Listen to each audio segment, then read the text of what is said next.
బ్రతుకులు మార్చినటువంటి ఆ వ్యక్తి, గొప్ప వ్యక్తిని, సర్వాధికారిని మేము ఈ రోజున ఈ ప్రాంతంలోకి, ఇదిగో ఈ యొక్క వీధిలోకి మాతో పాటు కూడా మేము ఆయన తీసుకొచ్చి ఉన్నాం. ఎందుకంటే నా జీవితం ఆయనే బాగు చేయగలడు.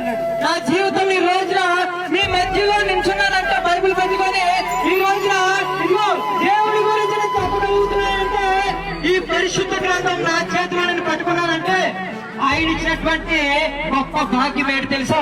ఈ రోజున నా జీవితం బాగు చేశాడు ఆయన. హల్లెలూయా. ఈ రోజు నా జీవితం బాగు చేశాడు కాబట్టి నా జీవితం వల్ల ఇదిగో మీ పిల్లల జీవితమే అలాగే మీ జీవితాలు అయిపోకూడదని ఈ రోజు ఈ గ్రామంలోకి ఈ వీధిలోకి మేము వచ్చి ఆయన మాతో పాటు కూడా తీసుకొచ్చి మేము తెలియపరచడానికి వచ్చామండి. ఆయన ఎవరో కాదు, నజరైనటువంటి యేసు క్రీస్తు వారిని మాతో పాటు మేము తీసుకొచ్చి ఉన్నాం. ఎందుకంటే ఒకానొక రోజున నా జీవితము, నా తల్లి నా కాళ్ళు పట్టుకొని నీలాంటి కొడుకుని ఎందుకు అన్నానా, నీలాంటి కొడుకు నాకు అవసరం లేదు, ఎక్కడికన్నా వెళ్ళిపోయి చనిపో, లేక నువ్వు ఇంట్లోకి రావద్దు, మాతో నీవు ఉండొద్దు అని నా తల్లి నా కాళ్ళు పట్టుకొని ఏడుస్తుంటే నాకేం చేయాలో అర్థం కాలేదు.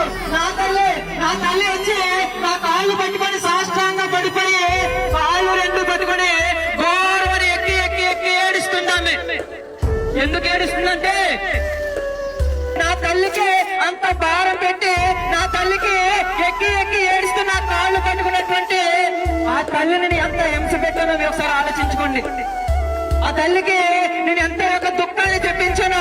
నువ్వు నా కొడుకుకి అవసరం లేదు, నువ్వు నా కొడుకుగా పంచ అవసరం లేదు, ఇక నువ్వు వెళ్ళిపోయి చనిపో, నువ్వు నా ఇంట్లోకి రావద్దు అని నా ఇంట్లో నుంచి నన్నే గెంటి వేసినటువంటి నా తల్లిని ఈ రోజు నేను చూసినట్లయితే ఆ తల్లి నాకు తోడుగా నిలబడుతుంది ప్రతి పనిలో. దేవునికి స్తోత్రం.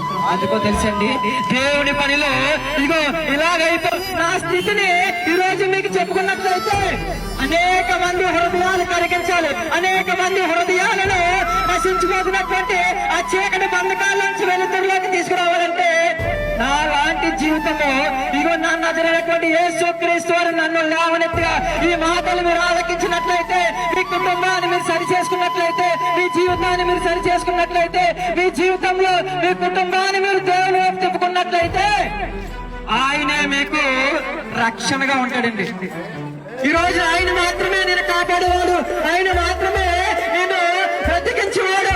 ఆయన లేకపోతే మన జీవితం సమస్తము వ్యర్థమే. ఆయన ఉన్నాడు కాబట్టి ఈ రోజున మన బ్రతుకులు ఇలా నిలబడగలుగుతుంది.